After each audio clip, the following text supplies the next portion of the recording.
সন্ধ্যা নেমে আসতেই ঠিক এই গলিটা ধরেই মাঠ জুড়ে বিস্তার ঘটত মাদক সেবীদের। মাঠের চারপাশটা জুড়ে ছিল অসংখ্য অবৈধ স্থাপনা। এই যে গুড়িয়ে দেওয়া জায়গাটা দেখা যাচ্ছে, এখানে ছিল রেস্টুরেন্ট কিংবা অসংখ্য দোকানপাট। মাসব্যাপী মেলার পর এরকম ভাঙা ইট পাথরে ছেয়ে যেত পুরো মাঠ, হয়ে উঠত ব্যবহারের অযোগ্য।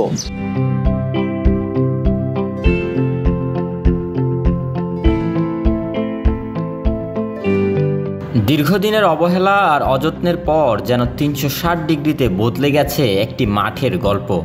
বর্ষায় ডোবা হওয়া মুক্তিযুদ্ধের বিজয় মেলা থেকে গরুর মেলা, এসব বন্ধ করে জেলা প্রশাসকের সরাসরি ভূমিকায় প্রাণ হারানো মাটিতে দীর্ঘদিনের যত্নে উঠছে সবুজ ঘাস।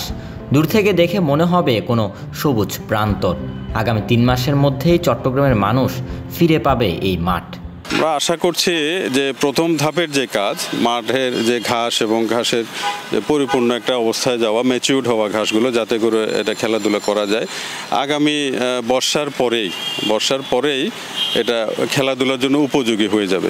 হ্যাঁ, এরপরে খেলাধুলাও চলবে, পাশাপাশি যে আমরা দ্বিতীয় পর্যায়ে যে কাজ, ওয়াকওয়ে এবং বসার জায়গা, এগুলো দ্বিতীয় পর্যায়ে কাজটা শুরু হয়ে যাবে।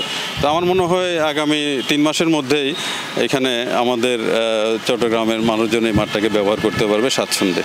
নগরের প্রাণকেন্দ্র কাজীরদেউরি মোড়ের এই আউটার স্টেডিয়ামে চিত্র বদলে দেওয়া স্থপতি আশিক ইমরান একান্ত সাক্ষাৎকারে নিউজ নাওকে জানিয়েছেন মাঠের নকশা ও পরিকল্পনা সম্পর্কে। আমরা পরিকল্পনা করেছি যে এই মাঠটাকে যাতে বিভিন্নভাবে ব্যবহার করা যায় খেলাধুলার পাশাপাশি, কারণ আমাদের মাঠের সংখ্যা খুব কম চট্টগ্রামে।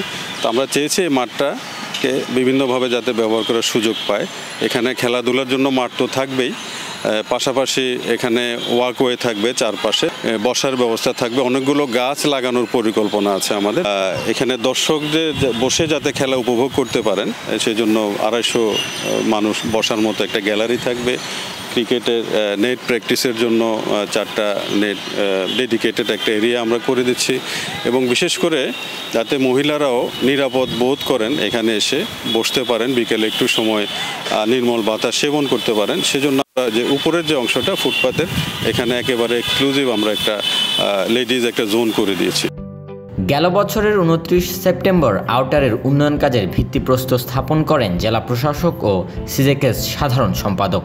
পদাধিকার বলে আবার জেলা ক্রীড়া সংস্থার সভাপতি জেলা প্রশাসক, যে কাজে প্রশংসা কুড়াচ্ছেন সংশ্লিষ্টরা। চট্টগ্রামে অনেকদিন ধরেই মাঠের সংকট রয়েছে, আর এই যে মাঠটিতে আমরা যথেষ্ট টাইম পাচ্ছি না খেলার, ওই মাঠে গেলে আমি মনে করি আমাদের সকল খেলোয়াড়রাই ভালোভাবে টাইম মাফিক নিজেরা খেলাধুলা করতে পারবেন এবং উপকৃত হতে পারবেন। চট্টগ্রামে মাঠের সংকট বেশি, যারা এই মাঠটা আমাদের ব্যবস্থা করতেছে তাদেরকে অনেক ধন্যবাদ। আমাদের চট্টগ্রামের তরুণ ক্রিকেট খেলোয়াড়, ফুটবল খেলোয়াড়, এদের জন্য এই মাঠটি যেভাবে নান্দনিকভাবে সাজানো হচ্ছে, এবং আমাদের ডিসি স্যার এবং সিজিকেএসের কর্মকর্তারা সবাই মিলে যেভাবে এই মাঠটি নিয়ে কাজ করছে, নিঃসন্দেহে এই মাঠটি আমাদের চট্টগ্রামের স্পোর্টসের জন্য অসাধারণ ভূমিকা পালন করবে বলে আমার মনে হয়।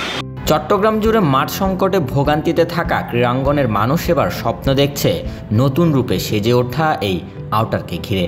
দীর্ঘদিন ধরেই চট্টগ্রামে প্রায় আউটারটা খুবই নাজুক অবস্থায় পড়েছিল।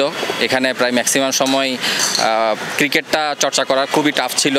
যেই সুইমিং পুলটা হলো, এরপরের থেকে এখানে বিভিন্ন ধরনের গাড়ি রাখা, তারপরে এলাকার বিভিন্ন ছেলেরা মাঠ দখল করে রাখা। তো এইসব জিনিসগুলোর পরে এখন যে মাঠটা পরিচর্যা করে আমাদের জেলা প্রশাসক প্লাস আমাদের সাবেক মেয়র যে উদ্যোগটা নিছে, এই উদ্যোগটা আসলে প্রশংসনীয়। অনেক দিনের মাঠ সংকট, আউটার স্ট্রিমের কাজ চলেছে, এটা থেকে আমরা অনুপ্রাণিত। খেলার জায়গা নেই, মাঠ নেই আমাদের আগে 4টা মাঠ ছিল, একটা আউটার স্টেডিয়াম, একটা সার্কিটাসের মাঠ, একটা রেডিসন ব্লুর মাঠটা, এখন 4টা মাঠ ছিল। 4টা মাঠে আমরা প্র্যাকটিস করতে পারতাম, এই জন্য আমি মেলাটা বন্ধ করতে আমি ওনাদেরকে অসংখ্য ধন্যবাদ।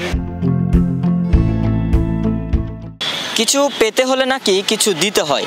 চট্টগ্রামের একটা মাঠ বাংলাদেশের ক্রীড়াঙ্গনে যখন দিয়েছে তামিম ইকবাল খান, নাফিস ইকবাল খান, মিনহাজুল আবেদিন নান্নু কিংবা তারকা ফুটবলার আশিস ভদ্রের মতো নাম, এর বিনিময়ে আমরা এই মাঠকে দিয়েছি মাসব্যাপী বাণিজ্যিক মেলা, গরুর মেলা কিংবা সন্ধ্যের পরেই মাদকের আখড়া, ট্রাক লরি রাখার জায়গা, অবৈধ স্থাপনা। তবে অবশেষে সুদৃষ্টি পড়েছে চট্টগ্রাম জেলা প্রশাসকের। সিজেকেএসের নিজস্ব অর্থায়নে চলছে ব্যাপক কর্মযজ্ঞ। সামনের দিনে চট্টগ্রামের ক্রীড়া মোদিরা আশায় বুক বাঁধতেই পারেন।